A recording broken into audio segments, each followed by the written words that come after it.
A very good morning to everyone. Champions Trophy को लेकर एक बहुत बड़ी डेवलपमेंट है। आज 3 दिसंबर चैंपियंस ट्रॉफी का जो डेडलॉक इंडिया पाकिस्तान के दरमियान बरकरार था, अब वो खत्म होता नजर आ रहा है। आईसीसी और ब्रॉडकास्टर की 5 दिसंबर को एक बहुत इंपॉर्टेंट मीटिंग है। ये पहली मीटिंग है इस नेचर की कि जहां पर स्केड्यूल डिस्कस होगा चैंपियंस ट्रॉफी का। वो स्केड्यूल जो अभी पब्लिकली अनाउंस नहीं हुआ, लेकिन अब 5 दिसंबर को आईसीसी और ब्रॉडकास्टर्स आपस में इसको डिस्कस करेंगे। एक और यहां पर इंपॉर्टेंट अपडेट है कि एक इमरजेंसी मीटिंग आईसीसी बुला सकता है, जिसमें सारे board members including Jay Shah as ICC chairman और Mohsin Naqvi as PCB chairman मौजूद होंगे। ये आखिरी मीटिंग होगी, इसके बाद लाजमी तौर पर स्केड्यूल की अनाउंसमेंट कर दी जाएगी। तो 5 दिसंबर एक बहुत बड़ा दिन है। आपके साथ सारी एक्सक्लूसिव खबरें शेयर करूंगा इसमें कि 5 दिसंबर को क्या होने वाला है, बीसीसीआई का स्टांस क्या है, पीसीबी का स्टांस क्या है, इसी वीडियो में करूंगा। वीडियो आपने एंड तक देखनी है, लेकिन सबसे पहले चैनल सब्सक्राइब करके बेल आइकन को क्लिक कर दें। सारी लेटेस्ट मेरी जो न्यूज है चैंपियंस ट्रॉफी को लेकर, एक्सक्लूसिव जो है वो इसी चैनल पर हैं। इस वीडियो को लाइक करके कमेंट भी करें।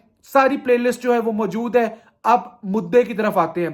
5 दिसंबर बहुत बड़ा दिन है। पहले तो वीकेंड आ गया था और 2 और 3 दिसंबर को यूएई में छुट्टी थी, क्योंकि 2 दिसंबर यूएई में नेशनल डे होता है, इसलिए 2 दिन की छुट्टी होती है यूएई में। आईसीसी ऑफिसेज वर क्लोज्ड। जय शाह भी ऑफिशियली 5 दिसंबर को उस मीटिंग में शामिल होंगे, जहां पर आईसीसी और ब्रॉडकास्टर्स आपस में बात करेंगे स्केड्यूल को लेकर। ब्रॉडकास्टर्स के लिए ये बहुत इंपॉर्टेंट मीटिंग इसलिए है क्योंकि ब्रॉडकास्टर्स ने अपने क्रू के वीजाज लगवाने होते हैं। अब वीजाज जो है, क्या वो पाकिस्तान के लगेंगे, क्या वो यूएई के लगेंगे, क्या ये दोनों मुल्कों के लगेंगे। फिर ये जो ब्रॉडकास्टर्स हैं, इन्होंने अपने सेटअप्स लगाने होते हैं स्टेडियम्स में। अब पाकिस्तान में 3 स्टेडियम यूज हो रहे हैं, लाहौर, रावलपिंडी और कराची। अब उनमें अगर इंडिया आकर नहीं भी खेलता, बाकी मैचेस वहां पर होने हैं, तो ये जो ब्रॉडकास्टर है ये अपना सेटअप वहां पर लगाएंगे। लेकिन साथ साथ ब्रॉडकास्टर्स ने ये भी जानना है कि क्या अब दुबई में भी सेटअप लगेगा, अबू धाबी या शारजा को भी एज वेन्यूज यूज किया जाएगा, और क्या उनके जो क्रू मेंबर्स हैं उनके वीजाज अब यूएई के भी लगेंगे। ये बहुत इंपॉर्टेंट है। ब्रॉडकास्टर्स ने डेडलाइन दी होती है आईसीसी को, जो 90 डेज की डेडलाइन होती है वो गुजर चुकी हुई है। 90 डेज के बाद ब्रॉडकास्टर आईसीसी को लीगल बैटल में लेके जा सकता है, उनको लीगल नोटिस सर्व कर सकता है, कोर्ट में जा सकता है उनके खिलाफ, जो कि ब्रॉडकास्टर ये जा भी सकता है आफ्टर द टूर्नामेंट। अगर उनको रेटिंग्स अच्छी ना मिली तो ब्रॉडकास्टर ये बहाना बना सकता है कि आईसीसी ने बहुत लेट कर दिया था, स्केड्यूल की अनाउंसमेंट ही नहीं कर रहे थे, इस वजह से हमारी रेटिंग्स अच्छी नहीं आई। ब्रॉडकास्टर ये भी कर सकता है कि जो पिछला इवेंट हुआ था यूएसए में, जहां पर बहुत बुरी रेटिंग आई थी, ब्रॉडकास्टर खुश नहीं था T20 वर्ल्ड कप यूएसए और वेस्ट इंडीज को लेकर, उसका भी गुस्सा अभी तक ब्रॉडकास्टर को है। अब ब्रॉडकास्टर डिज्नी स्टार जो है उसका जियो के साथ मर्जर हो गया है ऑफिशियली। मुकेश अंबानी जो बिलियनियर, जो ट्रिलियनियर है बल्कि, इंडिया का बहुत बड़ा बिजनेसमैन है, उसने टेक ओवर कर लिया है ऑफिशियली इसको। अब जो है ये बात बहुत ज्यादा बढ़ चुकी हुई है पहले से, क्योंकि ये छोटा मोटा जो है ब्रॉडकास्टर नहीं है डिज्नी स्टार, ये बहुत बड़ा ब्रॉडकास्टर और है भी ये इंडिया से। तो अब आईसीसी और ब्रॉडकास्टर की इस मीटिंग में स्केड्यूल लाजमी तौर पर डिस्कस होगा, जो कि हो सकता है कि फ्यूजन और जो पार्टनरशिप मॉडल है जो पीसीबी ने प्रपोज किया आईसीसी को, उसके मुताबिक हो, जिसके मुताबिक इंडिया अपने मैचेस दुबई में खेलेगा और पाकिस्तान अपने मैचेस और बाकी टीम्स जो हैं वो खेलेंगी लाहौर, रावलपिंडी और कराची में। अब फाइनल और सेमीफाइनल को लेकर बहुत बड़ा डेडलॉक अभी भी बरकरार है। पाकिस्तान के फ्यूजन और पार्टनरशिप मॉडल के मुताबिक फाइनल और सेमीफाइनल जो है, पाकिस्तान कोशिश कर रहा है कि अगर इंडिया क्वालिफाई नहीं करता तो ये मैचेस पाकिस्तान में करवाए जाएं। जबकि ब्रॉडकास्टर का ये इशू है कि हम 11th आवर पे ये किस तरह डिसीजन लेंगे। उनके जो ओबी सेटअप होते हैं वो ग्राउंड्स में लगने होते हैं, तो ब्रॉडकास्टर को एक्स्ट्रा सेटअप्स का इंतजाम करना पड़ेगा, क्योंकि इंडिया सेमीफाइनल में पहुंचता है ये तो आपको पता चल जाएगा ग्रुप स्टेज के एंड पे, लेकिन इंडिया फाइनल में पहुंचता है या नहीं पहुंचता ये आपको सेमीफाइनल खत्म होने तक नहीं पता चलेगा।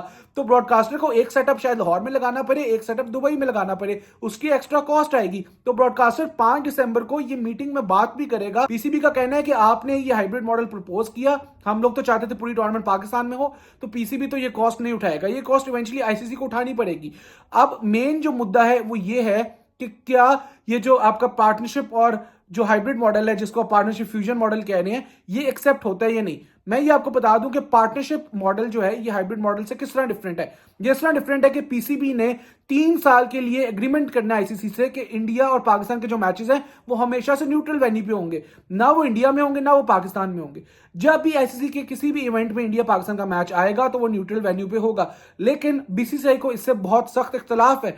वो ये कह रहे हैं कि हम लोग जो है किसी भी सूरत इंडिया से बाहर अपने नॉकआउट मैचेस तो नहीं लेके जाएंगे। हमने नरेंद्र मोदी स्टेडियम 1,20,000 कैपेसिटी का बनाया इसलिए। Eden gardens Calcutta, Wankhede stadium Mumbai या चिन्ना स्वामी स्टेडियम, ये सारे स्टेडियम्स हमारे बड़े सेंटर्स हैं, तो एक आइकॉनिक सेंटर्स हैं जहां पर हम अपने knockout matches including the final करवाना चाहते हैं। तो इंडिया अभी भी डटा हुआ है इस बात पे, इसी वजह से डेडलॉक बरकरार है, इसी वजह से जो ये अब तक स्केड्यूल अनाउंस नहीं हुआ उसमें डिले भी आया है, क्योंकि इंडिया जो है ये पार्टनरशिप फ्यूजन मॉडल मानने को तैयार ही नहीं है। Other very important update, PCB chairman Mohsin Naqvi talk to ICC chairman Jay Shah on a video call. दोनों की वीडियो कॉल पे बात हुई है, आई कैन कंफर्म दिस। और मोहसिन नकवी जब दुबई में थे उनकी जय शाह से बात हुई, उन्होंने जय शाह को बेस्ट ऑफ लक कहा, विशेस दी for his tenure as ICC chairman. Jay Shah ने भी बहुत कॉर्डियली उनके साथ बात की, दोनों की आपस में बात हुई, उसके बाद कॉल एंड हुई और मोहसिन नकवी अपनी टीम के साथ अब लाहौर वापस आ चुके हुए हैं। पीसीबी इज वेरी कॉन्फिडेंट क्योंकि वो राइट पे हैं, उनका हक बनता है कि वो लड़े अपना केस, पाकिस्तान के पास होस्टिंग राइट्स हैं और पीसीबी जो चाहता था वो हो भी रहा है। पीसीबी चाहता था कि Jay Shah officially take over कर लें एज आईसीसी चेयरमैन और तब तक चैंपियंस ट्रॉफी का स्केड्यूल ना आया हो। यह भी मैं आपको बता दूं, अगर पीसीबी पुश ओवर्स होते तो बहुत पहले चैंपियंस ट्रॉफी का स्केड्यूल आ जाता, बीसीसीआई और आईसीसी हाइब्रिड मॉडल की तरफ बहुत जल्दी चले जाते, पीसीबी को थोड़े से पैसे ऑफर करते और पीसीबी मान जाता। लेकिन ऐसा बिल्कुल भी नहीं है। मोहसिन नकवी किसी भी एक्स्ट्रा डॉलर्स के पीछे नहीं है, उन्होंने कोई भी बार्गेनिंग नहीं की पैसों को लेकर, उन्होंने पाकिस्तान के रेवेन्यू मॉडल को बढ़ाने की बात नहीं की, उन्होंने सिर्फ पाकिस्तान की सेल्फ रिस्पेक्ट और नेशनल प्राइड की बात की है। अब तक पाकिस्तान पुश ओवर होते जैसे बांग्लादेश पुश ओवर बना था और बांग्लादेश से विमेन टी20 वर्ल्ड कप ले लिया गया था और वो दुबई में चला गया था, तो इसी तरह पाकिस्तान से भी ले लिया गया होता अब तक। अगर आपको लग रहा है कि पाकिस्तान जो है वो बांग्लादेश है या श्रीलंका या कोई और क्रिकेट बोर्ड है, तो ये आपकी गलत फहमी है। पाकिस्तान जो है इस वक्त बहुत स्ट्रांग पोजीशन में है और ये पीसीबी का ही फायदा है। जितना भी डिले हो रहा है ये स्केड्यूल, इसमें पीसीबी का फायदा है। ब्रॉडकास्टर जो है उसको अपनी पड़ी हुई है, आईसीसी को अपनी पड़ी हुई है, बीसीसीआई किसी हाल में खुश नहीं है, लेकिन पीसीबी सुकून में बैठा हुआ है। पीसीबी को पता है कि जितना भी डिले करेंगे हम लोग चैंपियंस ट्रॉफी होस्ट करके रहेंगे, पैसे हमें होस्टिंग राइट्स के मिल जाने हैं, हम यहां पर अपनी मनमानी भी कर सकते हैं, हमारा फ्यूजन फॉर्मूला शायद एक्सेप्ट भी कर लिया जाए और हम शायद इंडिया जाके अगले 3 साल में कोई मैचेस भी ना खेलें। तो यहां पर सिर्फ पीसीबी का फायदा है। आप लोग अगर सोच रहे हैं कि पीसीबी जो है उसका कोई फायदा नहीं है, ये नुकसान पीसीबी का हो रहा है डिले से, तो यह भी गलत सोच रहे हैं आप। पीसीबी का कोई नुकसान नहीं है, जितना भी डिले होगा, 90 डेज की डेडलाइन भी गुजर गई, 100 डेज का काउंटडाउन भी शुरू नहीं हो सका, जितना भी ये चैंपियंस ट्रॉफी का टूर्नामेंट और इसका स्केड्यूल और अनाउंसमेंट डिले होती जाएगी, पीसीबी के स्टेक्स बढ़ते जाएंगे। पीसीबी जो है वो सबसे ज्यादा खुश है। पीसीबी चेयरमैन मोहसिन नकवी ने पहली दफा किसी भी पीसीबी के चेयरमैन की हैसियत से इतना रेजिस्ट किया है बीसीसीआई और आईसीसी के सामने, जितना पहले किसी भी पीसीबी के चेयरमैन ने नहीं किया हुआ था।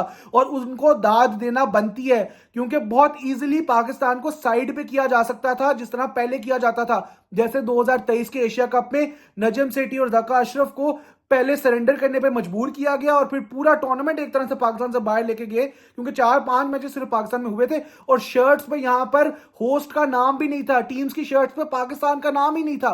तो यहां पर तो मैं कहूंगा कि वो शायद होस्ट ही श्रीलंका ने किया था, लेकिन यहां पर पाकिस्तान डटा हुआ है। पाकिस्तान इस चैंपियंस ट्रॉफी को होस्ट भी करना चाहता है, शर्ट्स पे अपना नाम भी चाहता है और पाकिस्तान को यह भी पता है कि जितना डिले होगा उतना ही पीसीबी का फायदा होता रहेगा। I would go on to say that PCB chairman Mohsin Naqvi is one of the most powerful chairman in any cricket board right now. ये सिर्फ पाकिस्तान क्रिकेट बोर्ड की बात नहीं कर रहा, पाकिस्तान क्रिकेट बोर्ड की तो जितनी भी हिस्ट्री है उसमें शायद मोहसिन नकवी सबसे पावरफुल चेयरमैन बनकर आए हैं जिन्होंने बीसीसीआई के सामने रेजिस्टेंस शो किया। लेकिन जितने भी क्रिकेट बोर्ड के चेयरमैन एग्जिस्ट कर रहे हैं उनमें ये सबसे पावरफुल हैं अभी, और ये जय शाह को बात पता चल चुकी हुई है क्योंकि पीसीबी ने अपनी मनवाई है। पीसीबी चाहता था कि जय शाह जो हैं वो जब आईसीसी चेयरमैन बने तब भी चैंपियंस ट्रॉफी का मामला ना सुलझा हो, ताकि पीसीबी अपनी डिमांड्स उनके सामने रख सके। अब एक बंदा जो एक हफ्ता पहले बीसीसीआई का सेक्रेटरी था और वो पीसीबी के फ्यूजन फॉर्मूला के खिलाफ था, अब वही जय शाह आईसीसी का चेयरमैन है और पीसीबी उससे डिमांड कर रहा है कि वो एक्सेप्ट कर ले इस हाइब्रिड फॉर्मूला को जिसको फ्यूजन और पार्टनरशिप फॉर्मूला का नाम दिया हुआ है। ये पीसीबी की जीत है। ये 3 दिसंबर तक आना पीसीबी की बहुत बड़ी सक्सेस है। ये बात हो रही थी कि अक्टूबर में सुलझ जाएगी गुत्थी और ये 100 दिन का काउंटडाउन शुरू हो जाएगा, और ब्रॉडकास्टर जो है वो भी चाह रहा था कि 3 महीने पहले एटलीस्ट टूर्नामेंट से ये स्केड्यूल सामने आ जाए, और पीसीबी जो है इसको लटकाना चाह रहा था क्योंकि पीसीबी को पता है कि जय शाह एक दफा चेयरमैन बन गया तो पीसीबी उनको टेस्ट कर सकेगा कि क्या वो अभी भी बीसीसीआई की सेक्रेटरी की तरह काम कर रहे हैं या अब उन्होंने आईसीसी चेयरमैन की टोपी पहन ली है। और दुनिया को दिखाने के लिए जय शाह को कहीं ना कहीं बायस्ड नहीं होना, क्योंकि अगर वो बायस्ड होते हैं तो कहीं ना कहीं लोगों को ये तासुर जाएगा, ये इंप्रेशन जाएगा कि जय शाह अभी भी सिर्फ बीसीसीआई की साइड ले रहे हैं। और बहुत से क्रिकेट बोर्ड्स बीसीसीआई से बहुत तंग है, अंदर ही अंदर से वो इनको कोसते हैं। आपको लगता है कि बोर्ड जो है क्योंकि बीसीसीआई के फेवर में वोट दे देंगे तो वो बीसीसीआई से खुश है? बिल्कुल खुश नहीं है। ये सारे बोर्ड्स बीसीसीआई से पैसे लेते हैं, बीसीसीआई इनको ब्लैकमेल करता है, क्योंकि ये आईपीएल में इनके प्लेयर सिलेक्ट करते हैं और आईपीएल में सिलेक्ट करे हुए प्लेयर्स के 10-20% जो है एज कमीशन इन बोर्ड्स को मिलता है। किसी प्लेयर की अगर सैलरी या जो उसको खरीदा गया है वो 20 करोड़ में खरीदा गया इंडियन रुपीज में, तो इनको 2 से 4 करोड़ मिलेगा इन बोर्ड्स को, इनकी किटी में जाएगा। तो इनकी तो मौज है। अगर 7-8 प्लेयर साउथ अफ्रीका के साइन हो जाते हैं, 3-4 प्लेयर्स अफगानिस्तान के हो जाते हैं, इंग्लैंड के 10 प्लेयर साइन हो जाते हैं, ऑस्ट्रेलिया के कुछ प्लेयर्स आईपीएल ऑक्शन में चले जाते हैं, बिक जाते हैं, जैसे बिके भी हैं, तो चांदी हो जाती है इन बोर्ड्स की। West Indies cricket board, south Africa, Sri Lanka, ये 3-4 क्रिकेट बोर्ड्स और अफगानिस्तान में शामिल है, ये पल ही टुकड़ों पे रहे हैं बीसीसीआई के। अगर बीसीसीआई इनके साथ बायलैटरल सीरीज खेलना बंद कर दे तो ये सर्वाइव नहीं कर सकते। अगर बीसीसीआई इनके प्लेयर्स आईपीएल ऑक्शन में ना साइन करे तो ये सर्वाइव नहीं कर सकते। अब बांग्लादेश क्रिकेट बोर्ड के इन्होंने प्लेयर्स आईपीएल ऑक्शन में साइन नहीं किए हुए। बांग्लादेश इस वक्त पाकिस्तान के साथ है, Bangladesh stands with Pakistan. Bangladesh ICC meeting में पाकिस्तान के हक में वोट देने के लिए भी तैयार है। और बांग्लादेश के प्लेयर्स जो हैं वो भी पाकिस्तान से अभी खेल कर गए हैं and they felt very comfortable over here. यहां पर वो सीरीज भी खेल के गए। लेकिन अफगानिस्तान के प्लेयर्स को ये प्रेशराइज कर रहे हैं बीसीसीआई। उनके प्लेयर्स अजमतुल्लाह उमरजाई, करीम जन्नत, नूर अहमद, अल्लाह मोहम्मद गजनफर, राशिद खान तो रिटेन हुए थे और बहुत से प्लेयर्स इन्होंने साइन किए ऑक्शन में। अब ये उनको डिक्टेट कर रहे हैं कि पाकिस्तान के अगेंस्ट जाए आप लोग। बीसीसीआई की सिर्फ ये कोशिश है कि पाकिस्तान का जो हाइब्रिड फॉर्मूला है, जिसको उन्होंने पार्टनरशिप फ्यूजन फॉर्मूला का नाम दिया है, वो किसी तरह से बोर्ड मीटिंग में चला जाए। लेकिन पीसीबी बहुत तेज है। पीसीबी चाहता है कि ये जो एग्रीमेंट है, जो हाइब्रिड फॉर्मूला जिसको ये पार्टनरशिप और फ्यूजन फॉर्मूला का नाम दे रहे हैं, ये होस्ट एग्रीमेंट का पार्ट बन जाए और आईसीसी को फिर ये चीज पता हो, रिटन एग्रीमेंट उनके पास हो कि पाकिस्तान अगले 3 साल तक इंडिया में कोई भी वर्ल्ड इवेंट का एक भी मैच नहीं खेलेगा, जिसमें विमेंस का वर्ल्ड कप भी मौजूद है, जिसमें टी20 वर्ल्ड कप 2026 का भी मौजूद है। When Najam Sethi was chairman of the PCB, BCCI ने अपने लेटर हेड पे एक एग्रीमेंट किया था पाकिस्तान क्रिकेट बोर्ड के साथ कि हम लोग बायलैटरल सीरीज खेला करेंगे। जब ये बिग 3 का मामला था, बीसीसीआई ने तब भी पीसीबी के साथ एक एग्रीमेंट अपने लेटर हेड पे साइन किया था, जिसको बाद में उन्होंने कभी ऑनर नहीं किया।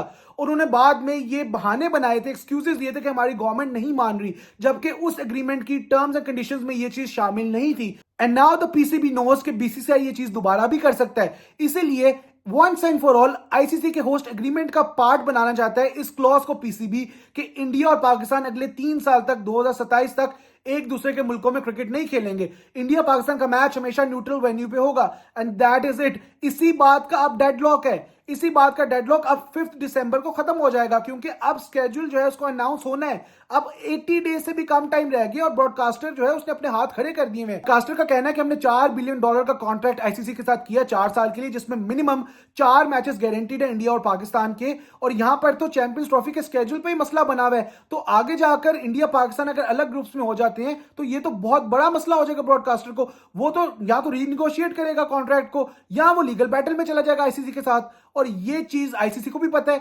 पीसीबी को भी और बीसीसीआई को भी पता है, और इसमें जीत अभी सिर्फ पीसीबी की हो रही है। वीडियो लाइक करें, चैनल सब्सक्राइब करके बेल आइकन क्लिक करें।